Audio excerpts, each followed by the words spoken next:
Assalamualaikum warahmatullahi wabarakatuh. Hari ini saya menghadiri Hari Buruh Migran Sedunia ya. Yang intinya kita memang ingin memperbaiki terus tata kelola buruh migran Indonesia, memberikan perlindungan, menyiapkan mereka supaya menjadi kerja yang terampil, ya, memberikan kemudahan, ya, melindungi mereka dari TPPO, ya, dan tema kita itu buruh migran kita itu apa? Merdeka, daya dan sejahtera. Merdeka, berdaya dan sejahtera ya. Itu supaya kita terus mengusahakan. Saya kira nanti penjelasannya oleh. Jadi pemerintah hadir ya, akan terus mengikuti, memantau hal-hal yang perlu kita lindungi ya, dan mencari juga tempat-tempat bekerja di berbagai daerah, di berbagai negara ya, dengan kesepakatan dengan Indonesia tentang adanya perlindungan. Kalau tidak ada perlindungan, itu tidak dilakukan. Bahkan yang sudah dihentikan. Ya. Tapi sekarang sudah mulai dibuka. Jadi sudah moratorium untuk melakukan penataan ulang dan beberapa negara sudah dibuka kembali. Ya, karena ada perjanjian-perjanjian yang menyangkut perlindungan buruh migran. Saya kira itu. Ya. Oke, silakan teman-teman yang mau tanya. Baik Bapak, saya Nina dari Harian Kompas. Tadi Bapak mengingatkan semua instansi untuk menghilangkan TPPO ya Pak, di pidato Bapak. Nah sementara kan kita tahu pekerja migran itu pahlawan devisa katanya. Kiriman remitansinya juga tinggi. Tapi sepanjang Desember 2021 sampai 2023 ini masih ada 44 orang yang meninggal, 76 orang setidaknya hilang karena pekerja migran yang dikirim melalui perahu-perahu dan tenggelam gitu Pak. Nah sejauh ini antisipasi dan langkah yang sudah dilakukan pemerintah untuk mengatasi TPPO dan pengiriman pekerja ilegal ini seperti apa sih Pak? Terus satu dari Pak Beni tadi kan juga mengingatkan soal kemungkinan pemerintah menanggung biaya penempatan. Mungkin gak sih Pak itu dilakukan oleh pemerintah?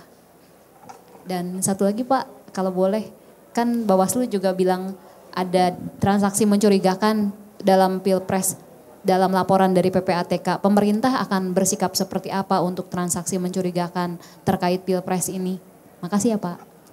Ya, saya kira kalau komitmen pemerintah untuk memberantas TPPO itu bahkan sudah ada timnya ya, di bawah koordinasi Menko Polhukam nanti Pak, saya kira. Dan tentu pemerintah akan berusaha untuk usulan untuk pembiayaan penempatan.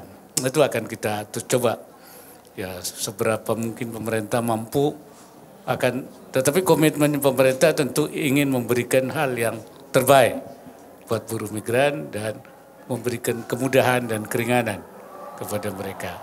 Nanti akan menjadi, saya kira nanti Pak Ketua BP2MI itu akan terus mengolah itu ya. Mengenai transaksi mencurigakan, saya kira kalau mencurigakan ya dibuat terang saja. Artinya dibikin terang saja sebenarnya ada apa enggak.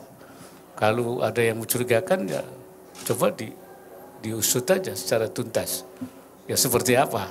Nah, kalau melanggar ya tentu ditindak ya. Supaya juga memang diklarifikasi, jangan sampai menimbulkan kecurigaan-kecurigaan yang berkepanjangan. Saya kira itu dari saya. Dan mungkin Pak. Mungkin silakan. Ya, Pak. Nah, yang terkait dengan perlindungan tadi mungkin lebih elaborasi. Ya. Ya, saya kira diperjelas saja. Kecurigaan itu supaya kecurigaannya hilang. Ya, terkait pelindungan negara kepada para pekerja migran untuk tidak terjerat penempatan ilegal dan TPPO, tanggal 30 Mei 2023 saya menghadap Presiden melaporkan langsung dalam rapat terbatas. Presiden menyetujui usulan BP2MI bahwa negara harus hadir, negara tidak boleh kalah, hukum harus bekerja, dan kemandulan tim gugus tugas melalui Perpres nomor 22 2001 itu dikarenakan ketua gugus tugasnya saat itu adalah Menteri PPA. Saya katakan di depan Presiden, Menteri PPA tidak memiliki struktur sampai di bawah dan tidak memiliki kewenangan penegakan hukum. Presiden langsung menggantikan posisi Menteri PPA oleh Pak Kapolri. Dan kami berterima kasih sejak Pak Kapolri pimpin sudah 900 tersangka ditangkap dan kurang lebih 3.000 yang diselamatkan, yang hampir diberangkatkan ke luar negeri. Nah, kuncinya adalah yang ditangkap ini masih ikan teri. Kami berharap para bandar, sindikat ya yang mengendalikan perdagangan orang ini benar-benar bisa disentuh oleh hukum. Terima kasih. Silakan, mungkin ada yang lain. Pak Wapres, Assalamualaikum warahmatullahi wabarakatuh. Saya Hilmi dari Jawa Pos. Ingin tanya soalnya Pak, ini pekan ini sudah mulai masuk libur Natal dan Tahun Baru. Bagaimana pemerintah menciptakan keamanan perjalanan mudik ini Pak? Kemarin sudah ada contohnya kecelakaan bis yang cukup fatal, 12 orang meninggal. Terus ditambah lagi angka COVID juga cenderung naik. Apakah perlu pembatasan khusus dalam momen libur Nataru ini? Terima kasih. Ya, saya kira pemerintah sudah menyiapkan rencana untuk menghadapi libur ya dan menghadapi mudik. Itu menjadi kerja rutin pemerintah setiap tahun. Dan pada Lebaran yang lalu sudah mulai dirasakan tertibnya ya, aman. Dan kita harapkan tahun ini juga, jadi kemarin yang terjadi itu tentu sangat khusus itu. Masalahnya itu ada kelalaian di mana. Ya, kalau secara umum itu kita sudah punya roadmap-nya untuk mengatasi berbagai kemacetan, keamanan di jalan.